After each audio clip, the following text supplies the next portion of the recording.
वृषभादि वीरांचु भगवान की जय। तीन कम नौ कोटि मुनराज की जय। अहिंसामय सनातन जैन धर्म की जय। परम पूज्य गुरुवर आचार्य श्री कुंद सागर जी गुरुदेव की जय। आचार्य श्री कनकनंद जी गुरुदेव की जय। आचार्य श्री काम कुमार नंदी जी महामुनिराज की जय। धर्म स्नेही महान भवों, आज का समय है, युग है जागने का। आज का समय है एक होने का, संगठित होने का। संगठन में शक्ति है। संघे शक्ति कलो युगे। आज समय की मांग है कि हर एक अहिंसावादी को एक होना होगा।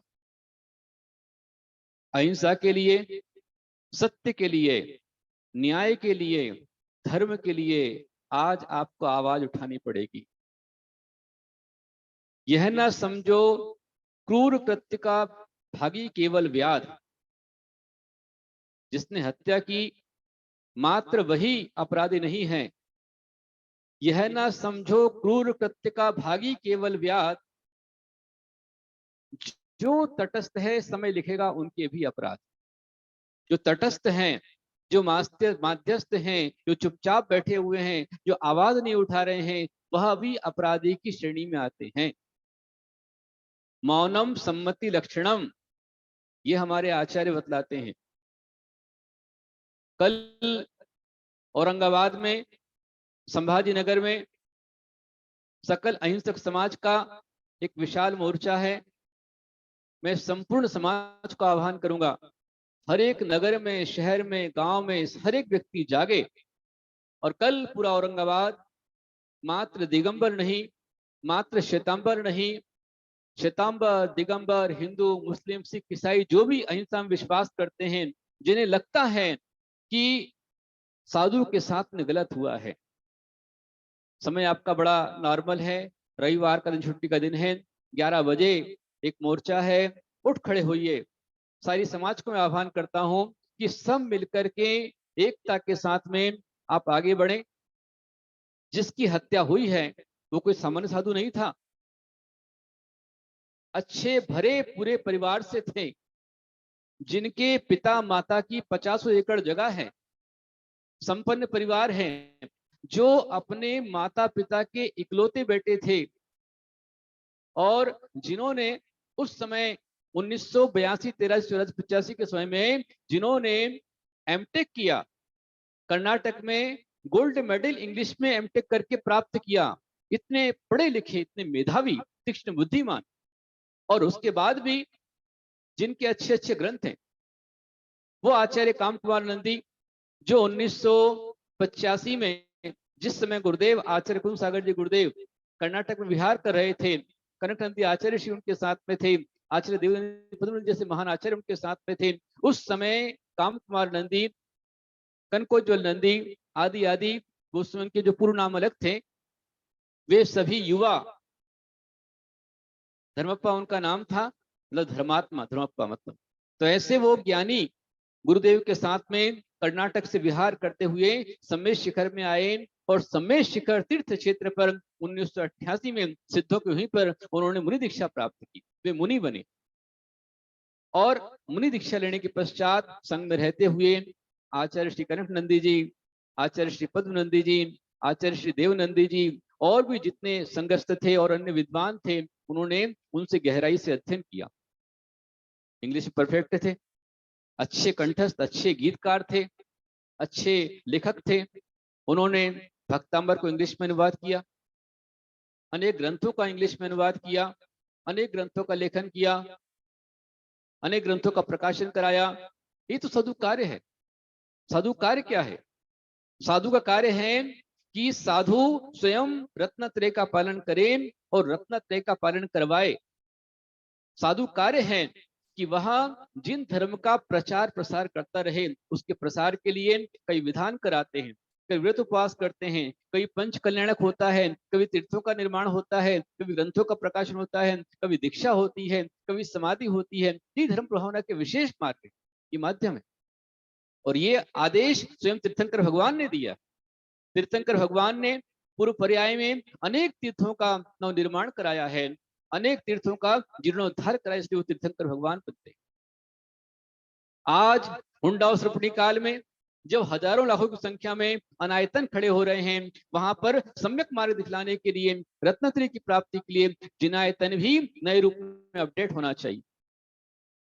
आज कुछ लोग तीर्थ क्षेत्र को मठ जैसा हल्का सा नाम दे रहे हैं। मठ किसे कहते हैं? मठ का अर्थ क्या है? मठाधीश का अर्थ क्या है?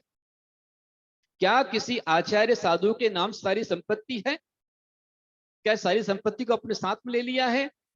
क्या उनका परिवार है? क्या उनकी पत्नी या उनके बच्चे? तीर्थ है। तीर्थ का मतलब होता है जो स्वयं तेरे और तारे। एक भी तीर्थ बतलाइए कि जहां पर धर्म प्रचार नहीं हो रहा है। ये परंपरा सनातन परंपरा है, युगों से चली आ रही है।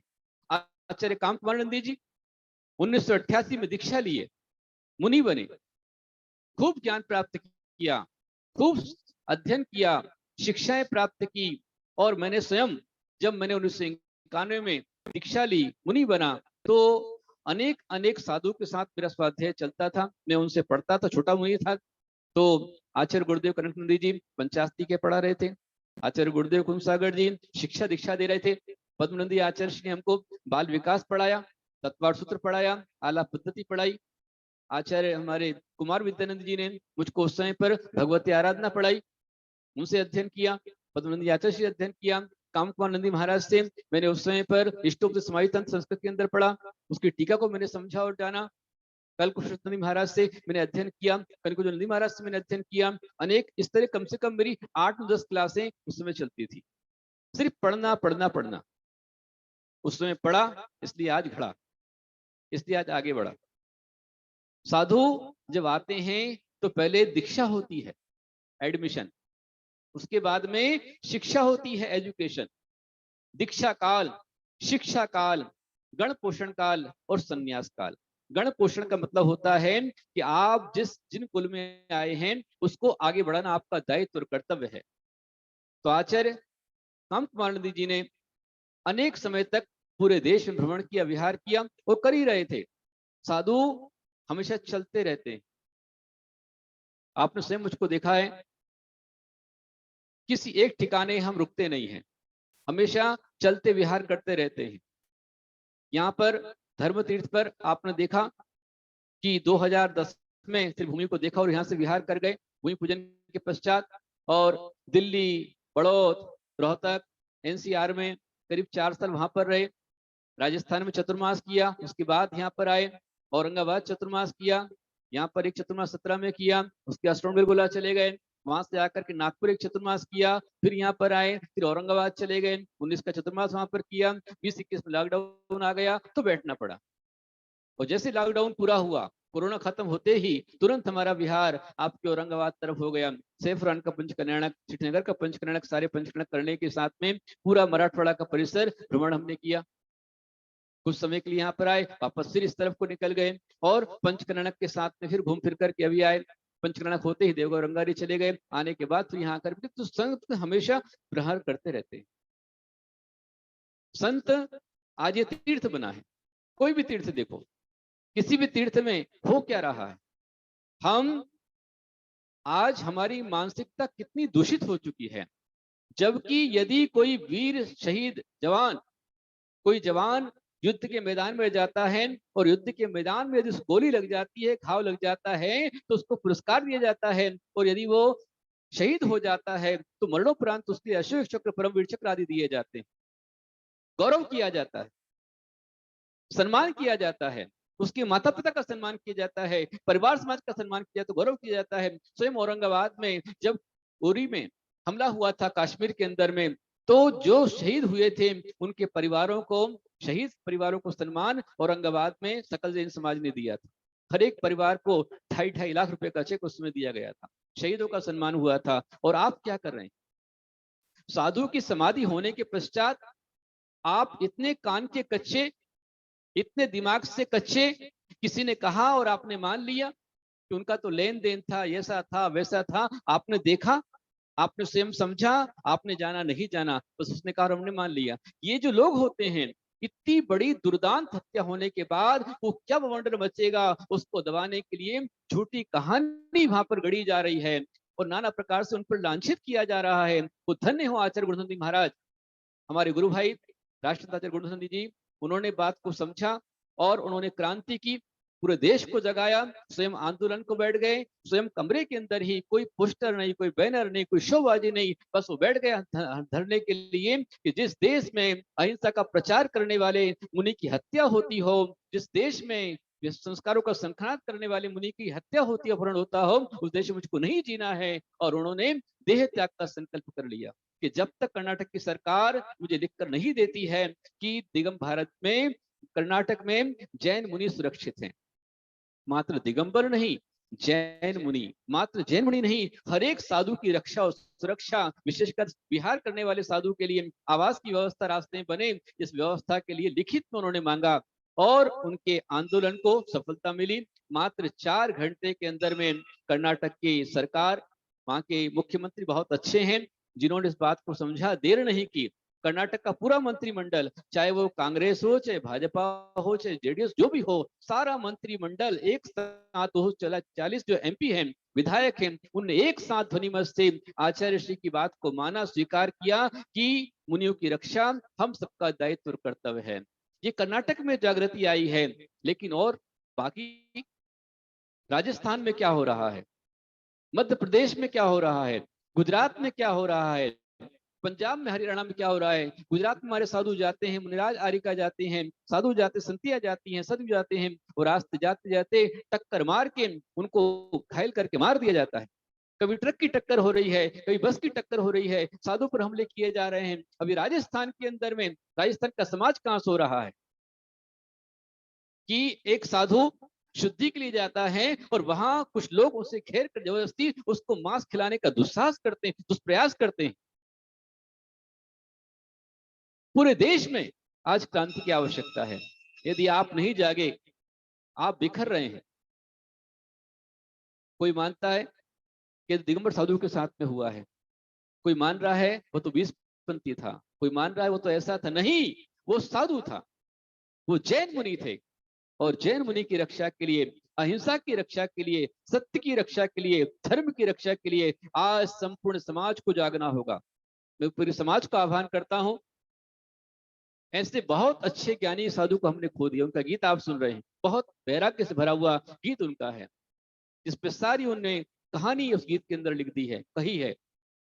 और वे कर्नाटक में गुरु आज्ञा से, गुरु प्रेरणा से, एक तीर्थ, जिस तीर्थ पर एक अच्छा सा विद्यालय चल रहा था, यहाँ पर अनेक बच्चे अध्ययन कर रहे थे, पढ़ रहे थे। भगवान पार्श्वनाथ की विशाल मूर्ति है और जहाँ पर उत्तर प्रदेश, दिल्ली के सैकड़ों हजारों लोग वहां पर आकर के साधना रहते थे, साधना करते थे। इस तीर्थ पर उन पर जो हमला हुआ है, जिस समय हमला हुआ है, बड़ी विकट स्थिति, जिन्होंने 8 दिन चक्र की आराधना, चक्र विधान किया, चक्र महामंडल विधान की आराधना की, जो 8 दिनों से विधान में थे और उस दिन उनका उपवास था और मौन था, और वो मौन में, ध्यान में थे। और उस समय जब सारे श्रावक चले गए, क्या विधान साधु अकेले करेंगे? समाज होगा तभी विधान होगा, भक्त होंगे तभी विधान होगा। विधान चल रहा है और विधान के शिफल नहीं उठे हैं, वहां पर रखे हुए हैं, भगवान की मूर्ति वहां विराजमान है, सिद्धों का दर्शन वो कर रहे हैं, और पीछे आगे भगवान और पीछे आ गए हैवान, और हैवानों ने उन पर पीछे से हमला किया, उन्हें करंट दिया, पहले उनको बांध दिया, और बांध दिया, करंट दिया। जिन्हें करंट लग रहा हो, वेदना हो रही हो, यदि आप जैसा हो चिल्ला पड़ेगा, लेकिन धन्य मुनिराज वे मौन रहे, वो साधना में रहे। उनका दिन भर पहले से ही मौन था, पहले से उपवास था। उनको आभास हो गया था कि आज ऐसा हमला होने वाला, इसलिए पहले उन्होंने अन्न जल का त्याग कर दिया। उपवास था और मौन था, और मौन में उन पर करंट छोड़ा गया, करंट से तड़पाया गया।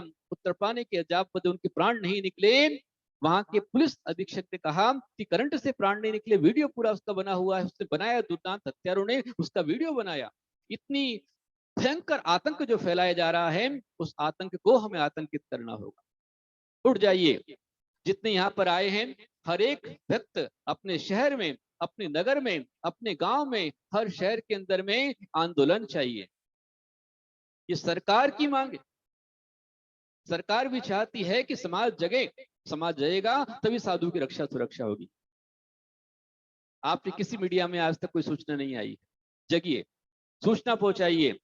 जो जो शहर जाग रहे हैं, जागृत हुए हैं, नागपुर के सकल जैन समाज ने विशाल मोर्चा निकाला, गुना में, जबलपुर में, इंदौर में बड़े बड़े मोर्चे निकले, डूंगरपुर में विशाल मोर्चा निकाला गया, और कल औरंगाबाद में बड़ा मोर्चा है।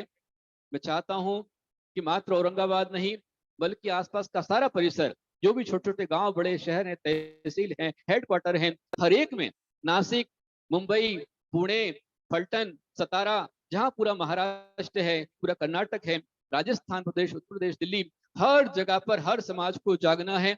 और इसकी जितनी भर्त्सना की जाए, जितनी आलोचना की जाए उतनी कम है। आप जितनी जोर से आलोचना करेंगे, जितना आप इसके लिए विरोध करेंगे, तभी आप मुनियों की रक्षा कर पाएंगे।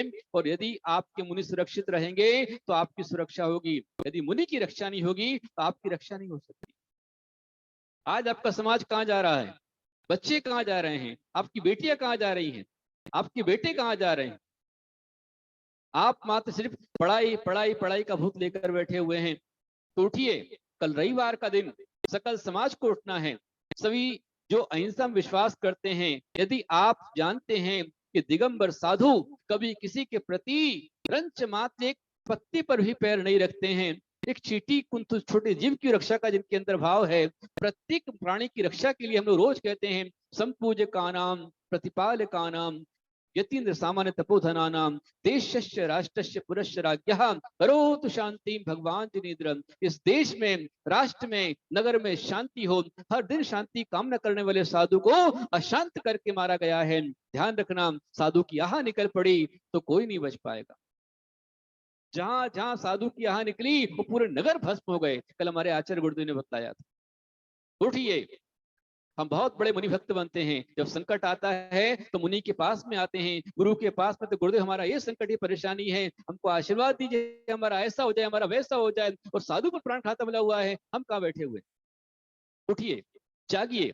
यदि अभी नहीं तो कभी नहीं। यदि आज नहीं जागे, यदि आप आज चैतन्य नहीं हुए, तो फिर आपको कोई जगाने नहीं आएगा और फिर कोई आपको बचा नहीं पाएगा। समय की अपनी सीमाएं हैं। मैं संपूर्ण समाज का आह्वान करता हूं, जो भी मेरी आवाज को सुन रहे हैं, पारस टीवी के माध्यम से, जूम यूट्यूब के माध्यम से, मैं सबको आह्वान करता हूं कि अवश्य में आप अपने अपने शहर में, नगर में, दिन में भी मोर्चा निकालिए और रात्रि को भी आप उठिए। रात्रि के समय, जैसे ग्वालियर में रात्रि के समय वहां पर कैंडल मार्च किया गया, बहुत अच्छा लगा। संपूर्ण ग्वालियर समाज को मैं आशीर्वाद देता हूँ। जहां जहां रैली निकल रही, मोर्चे निकल रहे, उन सबको मेरा बहुत सारा आशीर्वाद है। और आप सबको आशीर्वाद देता हूँ कि आप भी उठिए, दिन में, रात में आप मोर्चा निकालिए। ट्विटर के माध्यम से, फेसबुक के माध्यम से इसका निषेध कीजिए, इसका विरोध कीजिए। हर व्यक्ति पत्र लिखिए और पत्रों पर सैकड़ों साइन के साथ में आप पीएम तक पहुंचाइए, प्रधानमंत्री कार्यालय पहुंचाइए, राष्ट्रपति को आप पहुंचाइए, राज्यपाल को आप पहुंचाइए, पालक मंत्री को आप पहुंचाइए, हर जगह पहुंचाइए। और आज उठना है अहिंसा की रक्षा के लिए, आज उठना है धर्म की रक्षा के लिए, आज उठना है संतों की रक्षा के लिए। एक साथ उठिए। यदि आप उठेंगे तो ही आप सच्चे गुरु भक्त हैं, वरना आप स्वार्थी कम भक्त हैं। अपना स्वार्थ पड़े तो हम गुरु के पास में आते हैं, बड़ी भीड़ हो तो गुरु के पास हम चलते हैं। जब फुटका पत्रकार आ जाता है, फोटो खींचने आ जाता है, माला पहनाने वाला हो, हम सबसे पहले आगे हो जाते हैं। और जब साधु पर हमला हो जाए तो हम कहाँ बैठे हुए हैं? उठिए, खड़े हो जाइए और समाज को जगाइए, स्वयं जग जाइए। और देश की रक्षा के लिए, धर्म की रक्षा, संस्कृति की रक्षा के लिए, संत की रक्षा के साथ में आगे बढ़े। इसी कामना के साथ बोलो महावीर भगवान की जय। अहिंसा मय सनातन जैन धर्म की जय।